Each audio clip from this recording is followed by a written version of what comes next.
Hi everyone, my name is Micah Mau and this is Room to Improve X. And today X is type 3 diabetes. What I want to do right now is actually just get everything down in layman's terms that are understandable for most people. So here we have a little infographic that I drew up. And first we're going to actually highlight what type 3 diabetes is. Okay, so basically type 3 diabetes is dementia that is caused by type 2 diabetes. So basically, if we zoom in here, we're going to have what's called beta amyloid plaque. So this plaque builds up throughout the day. Imagine if any of you have ever tried staying up past 24 hours, what you'll notice is that you'll have somewhat of a brain fog. And this brain fog is attributed due to this plaque, this purple lines here, this plaque that builds up throughout the day and it accumulates, and then it causes this kind of feeling to be drunk. This plaque builds up and it doesn't allow for energy exchange, and therefore your brain doesn't work as well, causing this brain fog. So it causes this brain fog, essentially causing confusion. And if this plaque builds up over time, it becomes prolonged and causes dementia.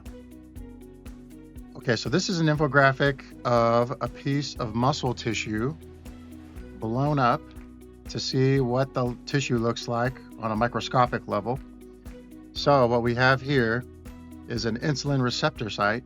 We have to talk about what insulin is. So what insulin is, and I drew up these little yellow molecules.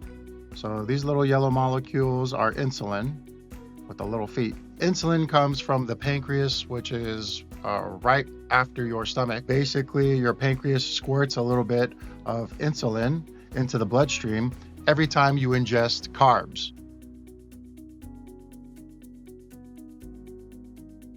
Carbs being sugar, bread, pasta, rice, candy, even vegetables, fruits, all of these are carbs. Whenever carbs enter into your mouth, insulin is squirted into your bloodstream. And so I probably should do a different color for the blood glucose. Blood glucose is sugar. What turns into blood glucose? Well, everything I just mentioned, bread, pasta, rice, candy, sweets, fruit, vegetables, turns into these little blood sugar molecules, also called blood glucose. So when you take a blood sugar, you're checking the blood glucose. So every time blood glucose enters the bloodstream, what we get from the pancreas is insulin that also enters the bloodstream. So in order for blood glucose to get into the muscle cell, and this muscle cell is pink, little pink guy right here. So what needs to happen for these blood glucose to get into the cell is that it needs to attach to the little feet of the insulin. So I drew a little right here is attaching to the insulin. And then so they attach, and then they attach at the insulin receptor site. I guess I could have put site. So this little part right here is called the insulin receptor site. What this insulin receptor site does, which allows the insulin to link up with the blood sugar, blood glucose, and then I drew a little door here. It's going to go through the door now.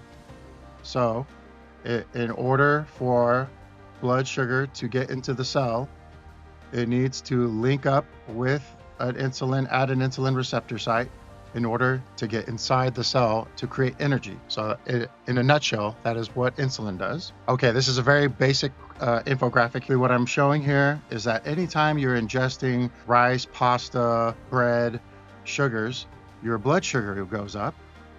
And then what we expect to see with insulin is that it'll match the amount of sugar that you ingest. So what we do expect is that when you ingest more of all of these carbohydrates, bread, pasta, rice, candy, then we also expect insulin to rise just as much. Okay, so what we have here is an introduction of kind of a wordy guy. I'm naming it the Pac-Man. Imagine this little Pac-Man. This is going to represent what we call IDE.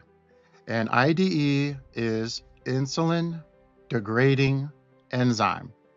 Enzymes are the molecules in the body that cause chemical reactions. What this little molecule, this little enzyme, what it does is that it degrades insulin. And so what we have is this Pac-Man molecule is an enzyme that degrades insulin. So back over here, these little insulin molecules, the Pac-Man will go and eat these up after they're done doing the work at the insulin receptor site. So let's write in our first priority. The first priority of this Pac-Man is to clear out, you guessed it, insulin. Very good.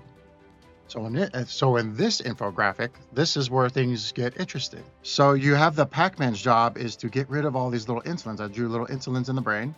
So it gets rid of the insulins. And now what you'll see is that the second priority of this Pac-Man is to also get rid of the plaque.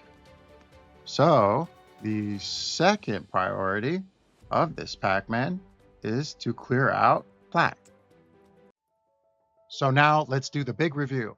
So beta amyloid plaque builds up throughout the day. And also when you eat food, insulin comes into the bloodstream. And also when you eat carbohydrates, bread, rice, pasta, candies, fruits, all of the insulin also gets into the bloodstream. And when you go to sleep at night, this is when the Pac-Man works. So when you go to sleep, this is when the Pac-Man activates. So when you are going to sleep, that is when the Pac-Man essentially wakes up to go do its work.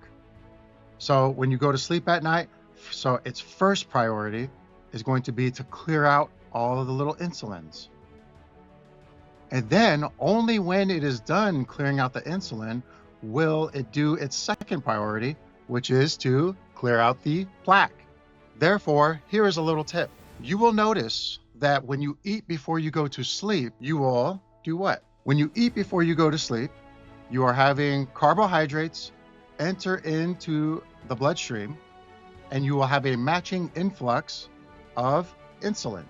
Therefore, we can imagine that when you eat before you go to sleep, that is what this brain would look like, is when you have actually an abnormal amount of insulin to be dealt with for the Pac-Man.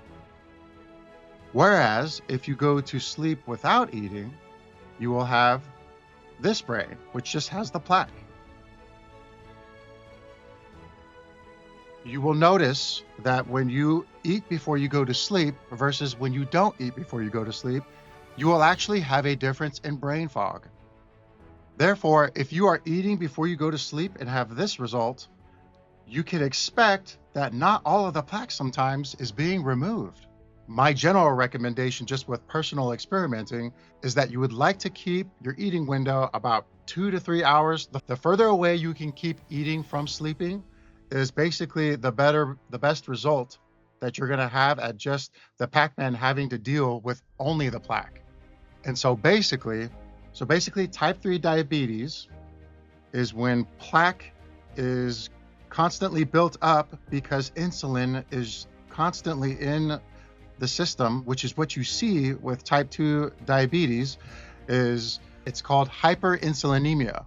That's a big fancy word for a lot of insulin in the bloodstream all the time. And so if you're constantly having insulin resistance, and we will go into that on another video, insulin resistance leads to lots of buildup of insulin in the bloodstream, and the Pac-Man has to constantly deal with the insulin versus dealing with the plaque. Therefore, your baseline level of brain fog and baseline level of confusion will be prolonged and essentially causing dementia. And there you have it. Type 3 diabetes is basically dementia caused by poor sugar management, which is essentially type 2 diabetes, which is reversible. And in another video, we will talk about strategies on how to reverse type 2 diabetes, what the actual physiology is. Thank you for watching. My name is Micah Mau. This was Room to Improve X, and today X was type 3 diabetes. You can find me on Instagram, X, Facebook, TikTok, and YouTube. I'll see you in the next video. Much love.